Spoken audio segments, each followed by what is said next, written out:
Leitura do livro Boa Nova, pelo Espírito Humberto de Campos, pelas mãos de Chico Xavier. Capítulo 6. Fidelidade a Deus.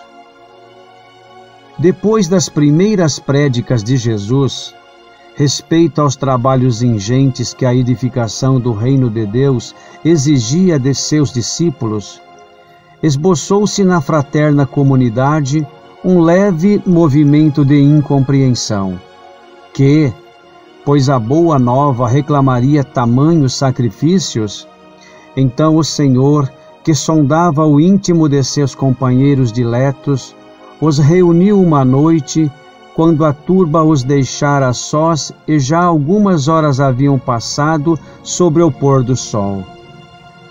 Interrogando-os vivamente, provocou a manifestação dos seus pensamentos e dúvidas mais íntimas. Após escutar-lhes as confidências simples e sinceras, o Mestre ponderou: na causa de Deus, a fidelidade deve ser uma das primeiras virtudes. Onde o filho e o pai, que não desejam estabelecer, como ideal de união, a confiança integral e recíproca, nós não podemos duvidar da fidelidade do nosso Pai para conosco. Sua dedicação nos cerca os espíritos desde o primeiro dia. Ainda não o conhecíamos e já Ele nos amava. E acaso poderemos desdenhar a possibilidade da retribuição? Não seria repudiarmos o título de filhos amorosos o fato de nos deixarmos absorver no afastamento, favorecendo a negação? Como os discípulos o escutassem atentos, bebendo-lhe os ensinos, o Mestre acrescentou: tudo na vida tem o preço que lhe corresponde. Se vacilais, receosos ante as bênçãos do sacrifício e as alegrias do trabalho, meditai nos tributos que a fidelidade ao mundo exige. O prazer não costuma cobrar do homem um imposto alto e doloroso? Quanto pagarão em flagelações íntimas o vaidoso e o avarento? Qual o preço que o mundo reclama ao gozador e ao mentiroso? Ao clarão alvacento da lua, como pai bondoso rodeado de seus filhinhos, Jesus reconheceu que os discípulos, diante das suas cariciosas perguntas, haviam transformado a atitude mental como se iluminados por súbito clarão. Timidamente, Tiago, filho de Alfeu, contou a história de um amigo que arruinara a saúde por excesso nos prazeres condenáveis.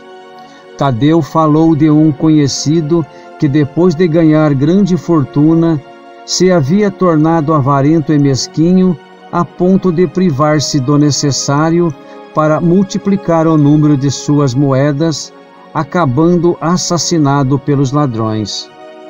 Pedro recordou o caso de um pescador de sua intimidade que sucumbira tragicamente por efeito de sua desmedida ambição. Jesus, depois de ouvi-los satisfeito, perguntou: não achais enorme o tributo que o mundo exige dos que se apegam aos seus gozos e riquezas? Se o mundo pede tanto, por que não poderia Deus pedir-nos lealdade ao coração? Trabalhamos agora pela instituição divina do seu reino na terra, mas desde quando estará o Pai trabalhando por nós?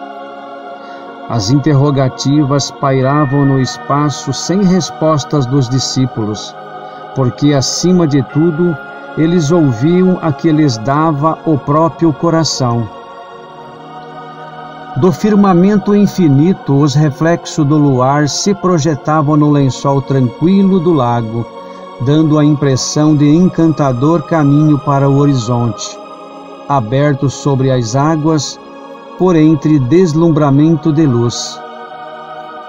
Enquanto os companheiros meditavam no que dissera Jesus, Tiago se lhe dirigia nestes termos: Mestre, tenho um amigo de Corazim que vos ouviu a palavra santificante e desejava seguir-vos.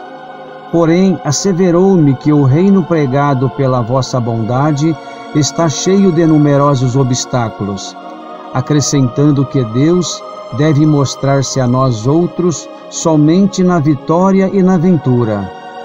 Devo confessar que hesitei ante as suas observações, mas agora, esclarecido pelos vossos ensinamentos, melhor vos compreendo e afirmo-vos que nunca esquecerei minha fidelidade ao reino.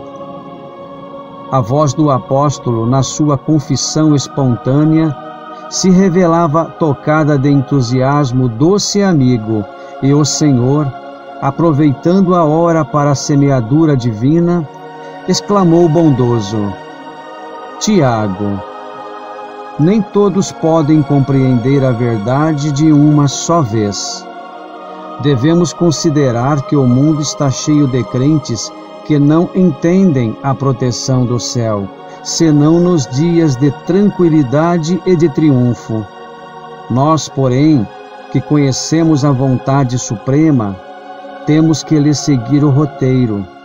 Não devemos pensar no Deus que concede, mas no Pai que educa, não no Deus que recompensa, sim no Pai que aperfeiçoa.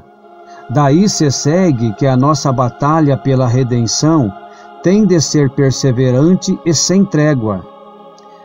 Nesse interim, todos os companheiros de apostolado, manifestando o interesse que os esclarecimentos da noite lhe causavam, se puseram a perguntar com respeito e carinho: Mestre, exclamou um deles, não seria melhor fugirmos do mundo para viver na incessante contemplação do reino? Que diríamos do filho que se conservasse em perpétuo repouso, junto de seu pai que trabalha sem cessar, no labor da grande família? Respondeu Jesus: De que modo, porém, se há de viver como homem e como apóstolo no reino de Deus, na face deste mundo? Inquiriu Tadeu. Em verdade, esclareceu o Messias, ninguém pode servir simultaneamente a dois senhores. Fora absurdo viver ao mesmo tempo para os prazeres condenáveis da terra e para as virtudes sublimes do céu. O discípulo da Boa Nova tem de servir a Deus servindo a sua obra neste mundo. Ele sabe que se acha a laborar com muito esforço num grande campo, propriedade de seu pai, que o observa com carinho e atenta com amor nos seus trabalhos. Imaginemos que esse campo estivesse cheio de inimigos por toda a parte, vermes asquerosos, víboras peçonhentas, tratos de terra improdutiva. É certo que as forças destruidoras reclamarão a indiferença e a submissão do Filho de Deus, mas o filho de coração fiel a seu pai se lança ao trabalho com perseverança e boa vontade. Entrará em luta silenciosa com o meio, sofrer-lhe-á os tormentos com heroísmo espiritual, por amor ao reino que traz no coração, plantará uma flor na qual haja um espinho, abrirá uma senda, embora estreita, em que estejam em confusão os parasitos da terra, cavará pacientemente, buscando as entranhas do solo, para que surja uma gota d'água onde queime um deserto. Do íntimo desse trabalhador brotará sempre um cântico de alegria, porque Deus o ama e segue com atenção. Qual a primeira qualidade a cultivar no coração? Perguntou um dos filhos de Zebedeu, para que nos sintamos plenamente identificados com a grandeza espiritual da tarefa. Acima de todas as coisas, respondeu o mestre. É preciso ser fiel a Deus. A pequena assembleia parecia altamente enlevada e satisfeita, mas André inquiriu: Mestre, nestes últimos dias tenho me sentido doente e receio não poder trabalhar como os demais companheiros. Como poderei ser fiel a Deus estando enfermo? Ouve, replicou o Senhor com certa ênfase.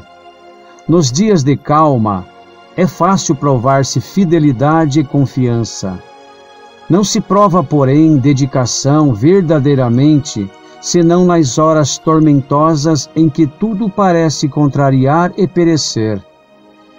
O enfermo tem consigo diversas possibilidades de trabalhar para o nosso Pai, com mais altas probabilidades de êxito no serviço.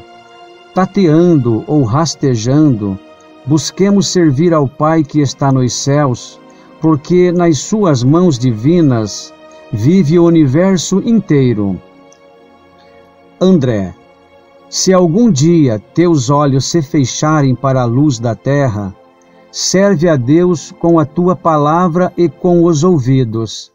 Se ficares mudo, toma assim mesmo a charrua, valendo-te das tuas mãos, ainda que ficasse privado dos olhos e da palavra, das mãos e dos pés, poderias servir a Deus com a paciência e a coragem, porque a virtude é o verbo dessa fidelidade que nos conduzirá ao amor dos amores. O grupo dos apóstolos calara-se impressionado ante aquelas recomendações. O luar esplendia sobre as águas silenciosas, o mais leve ruído não traía o silêncio augusto da hora. André chorava de emoção, enquanto os outros observavam a figura do Cristo, iluminado pelos clarões da lua, deixando entrever um amoroso sorriso. Então, todos impulsionados por soberana força interior, disseram quase a um só tempo: Senhor, seremos fiéis. Jesus continuou a sorrir, como quem sabia a intensidade da luta a ser travada e conhecia a fragilidade das promessas humanas. Entretanto, do coração dos apóstolos jamais se apagou a lembrança daquela noite luminosa de Cafarnaum, aureolada pelo ensinamento divino. Humilhados e perseguidos, crucificados na dor e esfolados vivos, souberam ser fiéis diante de todas as vicissitudes da natureza e, transformando suas angústias e seus trabalhos num cântico de glorificação, sob a eterna inspiração do Mestre, renovaram a face do mundo. Assim encerro a leitura, dando graças a Deus.